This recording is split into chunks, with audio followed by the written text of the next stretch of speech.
열려라 참깨, 참깨에 대해서 알아보도록 하겠습니다. 네. 열려라 참깨, 잡아라 무병장수 첫 번째 효능이에요. 녹슬지 않는 몸. 진짜 솔깃한 얘기인데요, 한 박사님. 네, 들깨에 알파 리놀렌산이 있다면 참깨는 리그난 성분이 있습니다. 리그난은 세사민, 세사미놀 같은 그런 성분들이 천연 방부제 역할을 합니다. 이집트의 미이라가 몇천 년 동안 썩지 않고 그대로 보존이 됐는데 이때 참기름을 썼다는 그런 기록도 있어요. 네, 실제로 천연 방부제 역할을 합니다. 발라줘요? 그만큼 참기름을. 그렇죠. 그거를 계속 우리가 옷칠을 천연 방부제가 옷도 입고 하듯이 하는 게 있습니다. 예, 그래서 그렇게 여러 가지 처리를 해가지고 이제 만들었다는 것인데 그만큼 천연 방부 효과가 굉장히 높다는 것이죠. 그래서 들깨는 단점이 이렇게 산패가 빠르다는 것인데 참깨는 반대로 그 산패가 전혀 되지 않는다는 그런 장점이 있습니다. 그런데 들깨와 참깨 먹는 방법도 보관 방법도 완전히 다릅니다. 그래서 지금부터는 녹슬지 않는 방법으로서는 지금 천연 방부제 같은 역할을 했고요. 다음으로 또 넘어가도록 하겠습니다. 네, 정 교수님 이어주시죠. 예, 참깨가 이런 좋은 효능이 있으니까 노인들이 참깨를 계속 먹게 되면 어떻게 됩니까? 뭐 중풍을 비롯한 성인병 예방되고 대변 잘 나오고 피부 좋아지고 노화 억제되고 정말 좋은 효능이 많습니다. 그래서 이 이름도 좀 새로운 이름이 생겨났습니다. 네. 원래 참깨를 호마라 그럽니다. 호마. 또 씨앗이니까 자자 붙여서 호마자라고 하는 이름이 나와 있는데 이게 아들보다 자식보다 좋은 거예요. 그래서 호마자 대신에 효마자, 효도 효자를 써서 그런 이름이 붙은 이유가 바로 노인 건강에 좋기 때문에 붙은 이름입니다. 아들보다 낫다. 우리 어르신들 깨 효능으로 효도를 좀 받으실 수 있을 것 같아요. 아들보다 낫다고 하니까. 자, 두 번째 넘어가 볼게요. 원기 회복, 기력 충전. 아주 건장한 남성분이 서 계신데 이렇게 될 수 있나요, 저도? 예, 원래 이 참깨가 기력을 보충하고 또 정력 보충에 좋은 식품입니다. 이게 참깨가 서양에서도 많이 먹어왔잖아요. 고대 이집트 파라오는 정력을 위해 정력 식품으로 이 참깨를 볶아서 먹었다는 기록이 있고, 뭐 고대 그리스에서는 병사들을 강하게 만들기 위해서 부식으로 이 참깨를 제공을 했다. 뭐 그런 것도 있고, 또 올림픽 마라톤 좋아하시는 분들, 올림픽 마라톤 역사상 2회 연속으로 세계 신기록을 우승했던 선수가 있습니다. 에티오피아의 아베베 선수. 맨발의 아베베. 네, 아베베 선수가 즐겨 먹었던 음식이 참깨로 만든 빵이었습니다. 와, 이분이 맨발이 그랬던 거거든요. 맨발로 달리잖아. 참깨 중에서도 또 검은 참깨가 더 좋아요.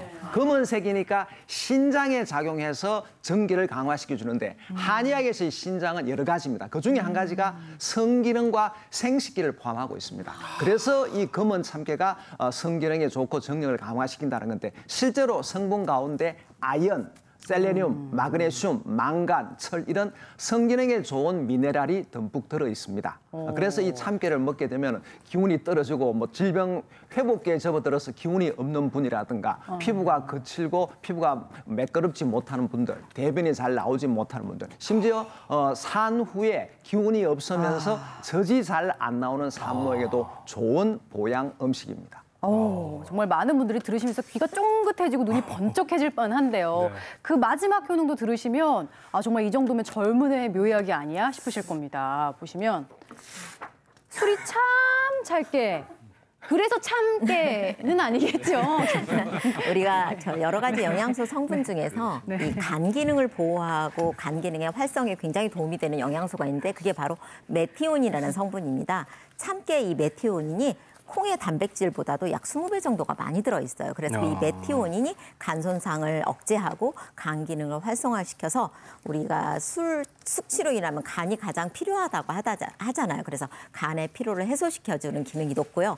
아까 녹슬지 않은 기능 중에 하나가 참깨 리그난이 토코폴이라는 성분과 결합을 해요. 그래서 우리 몸에서 비타민의 활성을 굉장히 활발하게 해주기 때문에 녹슬지 않는 혈관 그리고 녹슬지 않은 그런 암세포 억제 효과가 있다는 거 거듭 말씀드립니다. 정말 우리가 몰랐던 영양 성분들이 깨알처럼 박혀 있는 참깨인데 어떻게 먹어야지 더 효과 볼 수 있는지 한번 확인해 볼까요? 네. 이렇게 먹으면 효과가 하나도 없어요. 반드시 이렇게 먹어야 돼. 통으로 먹으면 효과가 하나도 없다. 반드시 가루로 먹어라. 들깨하고는 완전히 정반대네요. 예, 반대라고 그죠? 했죠. 아까 VCR에서 그분이 정말 참깨 즐겨서 드시는데 네. 한 가지 조금 걱정이 되는 부분이 있어요. 네. 나물 무칠 때 통깨가 솔솔솔솔 굉장히 맞아요. 많이 엄청 많이 뿌렸잖아요. 넣으시더라고요. 이 통깨보다는 가루를 내서 먹어야 돼요. 왜냐하면 참깨 겉에는 너무너무 이게 강합니다. 겉껍질이. 그래서 우리가 혹시 변을 살펴보셨지만 알겠지만 깨가 소화가 되지 않고 그대로 통으로 나와버릴 수가 있습니다.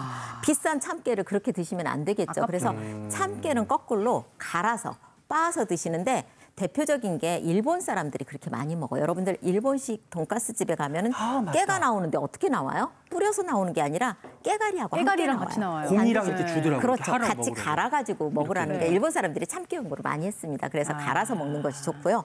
볶아서 드시는 건 좋은데 참깨는 통깨로보다는 그 대신 여기 조리하시는 분도 있으니까 음식에 고명으로 쓸 때는 어쩔 수 없어요. 그런 것까지를 그렇게 하시지 말라는 게 아니라 나물 무치고 할 때는 깨를 반드시 갈아서 하고요.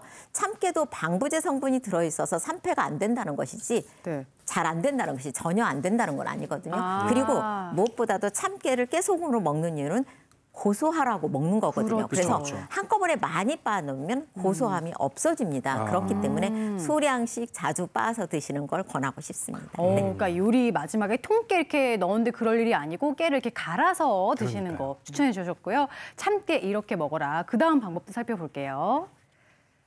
산패 걱정 없다. 이렇게 해도 괜찮다. 장기간 냉장, 냉동 보관도 괜찮다. 이것도 들깨는 이제 바로바로 먹으라 그랬는데 좀 상대적으로 오래 보관이 되나 봐요. 그러니까요.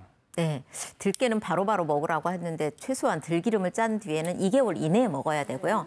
참기름 같은 경우는 6개월 내지 냉장고에 보관한 참기름은 1년도 괜찮습니다. 그만큼 괜찮은데 실은 냉장고가 굉장히 좁은데 참기름까지 냉장고에 두면 참기름이 아무리 식물성 기름이지만 약간 걸쭉해집니다. 그리고 침전물도 많이 생기게 맞아요. 되고요. 네, 그래서 참기름은 굳이 냉장고 속에 안 들어가고 바깥에 실온에 보관하셔도 된다는 거 다시 한번 말씀드리고 그런데 한 가지 주의할 점이 있어요. 우리가 조리에 쓰이는 여러 가지 향신료라든가 그런 그 식초병 그런 데다가 한꺼번에 참기름을 보관을 해둬요. 네. 근데 이 참기름은 흡습성이 굉장히 강해요.